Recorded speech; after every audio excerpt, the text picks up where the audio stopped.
तो आज की मजलिस शायद अताए हुसैनी पे हो जाए कि हम और आप इमाम हुसैन की 10 दिन की मजलिस के बाद बैठे हैं। खाली हाथ न कल थे न खाली हाथ आज हैं, इसलिए कि जिस कौम के पास अब्बास का अलम हो, जिस कौम के हाथों में मौला अब्बास का अलम हो, वो कौम इतनी पावरफुल होती है कि जहां भी जाए, जिस महाज पे जाए, उस महाज पे कामयाबी मिलती है। हम अलम अब्बास का लेके चले। किसका अलम है? मौला अब्बास का। मौला अब्बास कौन है? हुसैन के लश्कर के अलमदार है। तवज्जो फरमाइएगा।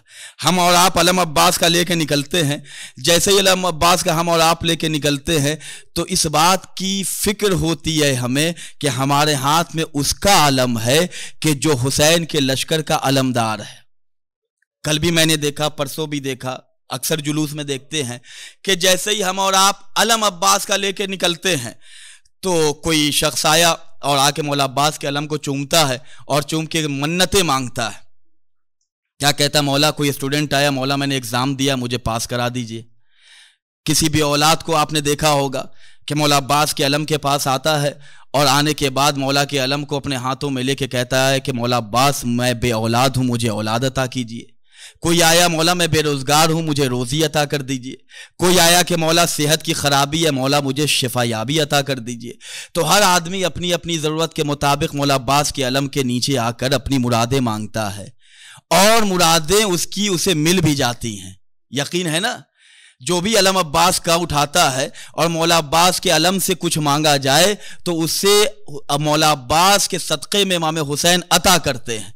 अकीदा है, यकीन है। जैसे ही जुलूस में हम और आप लेके निकले अलम को, कौम आई, स्टूडेंट आए, आके कहता है मौला मुझे एग्जाम में पास करा दीजिए। बेरोजगार कोई आया, मौला मुझे रोजी अता कर दीजिए। एक शख्स आया बे औलाद है, मौला मुझे औलाद अता कर। यकीन और अकीदे से मांगिए तो मिलता है। जैसे ही कहा तो अज़ीज़ाने गिरामी, दूसरे कबीले के चंद लोगों ने जब ये मंजर देखा तो फिर एतराज करने लगे, भैया ये कौम तो अजीब कौम है। भैया अलम अब्बास का कहीं औलाद अता करता है? मौला अब्बास के अलम से कहीं रोजी मिलती है? मौला अब्बास के अलम से कहीं इम्तिहान में कामयाबी मिलती है? मैंने कहा कि जरूर मिलती है। जो जैसा होता है वैसा मुकद्दर लेके आता है। तवज्जो फरमाइए, आपकी खामोशी आने वाले तूफान का पता है। मौला अब्बास के अज़ादार बैठे हुए हैं, गाजी अब्बास के अलम उठाने वाले वफादार बैठे हैं। एतराज क्या हुआ? जैसे ही शिया को देखा, अज़ादार को देखा, भैया देखिए फिर शिरक कर दिया इन्होंने, फिर बिदअत कर दिया। फिर फतवा आया, भैया अलम कहीं कुछ अता करता है, अलम कहीं औलाद देता है, अलम कहीं रिस्क देता है। हमने कहा कि भैया क्यों अलम क्यों नहीं दे सकता? ये इम्पॉसिबल है, नामुमकिन है। अजीजों, एतराज समझ गए आप? अब देखा गया कि चंद कबीले के चंद बच्चे आए, अलम अब्बास का उन्होंने देख लिया। चंद नौजवान आए, अलम अब्बास का उन्होंने देख लिया। जब अपने कबीले पहुंचे, मौली साहब ने पूछा कहां से आए हो? अरे आज 10 मुहर्रम का जुलूस निकला था, अज़ादारों की भीड़ थी, सबके हाथ में अलम था। अच्छा, तुमने अलम को देखा है? एतराज क्या है? अलम औलाद कहां से दे, अलम रिस्क कहां से दे? जैसे उसने ये एतराज किया, अपने कौम के नौजवानों से पूछा कहां से आ रहे हो? तो जुलूस हुसैन को देख के आए। क्या क्या देखा? अलम अबुल फजल अब्बास देखा। अच्छा, तुमने मौला अब्बास के अलम को देखा?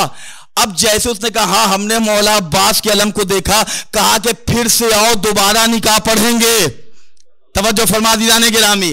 फौरन एतराज क्या है कि अलम में इतनी ताकत कहां कि औलाद अता कर दे, रिस्क अता कर दे। आकर जैसे ही नौजवान ने कहा कि मौला अब्बास के अलम को देख के आ रहे हैं, फौरन कहा कि शाम में आना, फिर से तजदीदे निकाह होगा। क्यों मौली साहब? इसलिए कि तुमने अब्बास का अलम देखा, तुम्हारा निकाह टूट गया। जो अलम इतनी ताकत रखता है कि आपके पावरफुल निकाह को तोड़ दे, वो हमें औलाद नहीं दे सकता।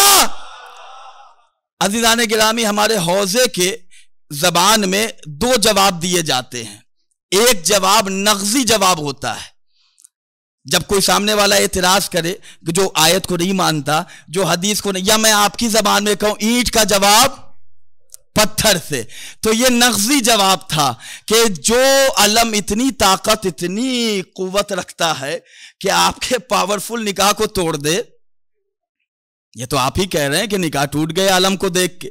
अब जब भी अलम की बात आती है, मुझे हजरत यूशा फैजी के 4 मिसरे याद आते हैं। कि दिल धड़कता है तो मातम की सदा आती है।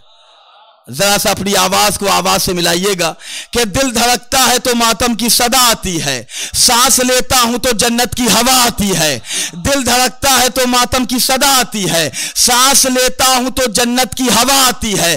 कब्र में बोले मलक क्या तू उठाता था अलम, तेरी मैयत से तो खुशबुए वफा आती है। तो ये इमाम हुसैन की अता है कि जो इनसे मंसूब हो जाए जो चीजें, वो चीजें हमारे लिए मोहतरम होती हैं। ये अज़ादार मोहतरम, ये मिंबर मोहतरम, ये नवा खान मोहतरम, ये मरसिया खान मोहतरम, ये जाकिरीन मोहतरम। क्यों? इसलिए कि ये अपने नहीं है, हुसैन के हैं। तवज्जो फरमाइएगा अज़ीज़ान गिरामी।